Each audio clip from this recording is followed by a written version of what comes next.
தனி மனிதன் போராடுறாரு. இதுக்காண்டிதான் போராடுறாரு. ஒன்றும் நீங்கள் ஐயோ சொல்லக்கூடாதுயா. ஒரு மனுஷன் இந்த மாதிரிலாம் சித்திரவதை பண்ணாதீங்கயா. இந்த இடத்துலலாம் வேறவே இருந்தானா ஊரை விட்டு ஓடிருப்போம் நாங்களாக இருந்தோம்னா.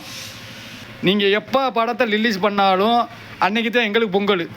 இவங்க என்ன பண்ணுவாங்கன்னா தொட்டி ஆட்டி குழந்தைய கிள்ளி விடுற பயவில்லைங்க கேன்னு அழுகட்டும்னு. அந்த மாதிரி நீ செஞ்சுக்கிட்டு இருக்க. பராசக்தியில் நல்லா இருக்கட்டும், நல்லா ஓட்டுங்க, ஒன்றும் வருத்தப்படலை. நாங்களாம் வருத்தமே படலையா. நாங்கள் கட்சிக்குள்ளே அதை பார்ப்போம். இது எப்போ வருதோ அப்போ நாங்கள் பொங்கலை கொண்டாடிக்கிறோம். நாங்கள் பிள்ளை ஒரு தடவைக்கு 2 தடவை வேணாலும் நாங்கள் பார்த்துக்குறோம் படத்தை. தமிழ்நாடே பாருங்கள், இந்த படம் நம்பர் 1 வரலன்னா என்னன்னு கேளுங்க, இந்த வீடியோவை பாருங்கள். ஏன்னா வெயிட் பண்ணி படத்தை வெளியே விடும்போது அந்த படத்துக்குள்ளே என்ன பிரச்சனை இருக்குது அப்படிங்கிறது மக்களுக்கு தெரியும். என்ன நல்லது சொல்லியிருக்காரா, நம்ம அரசியல் பற்றி எதுவும் பேசியிருக்காரா அப்படிங்கிறது மக்களுக்கு தெரியும். யார் எந்த நடிகரும் வாயிலேருந்து ஒரு வார்த்தை சப்போர்ட் பண்ணி பேசலையா.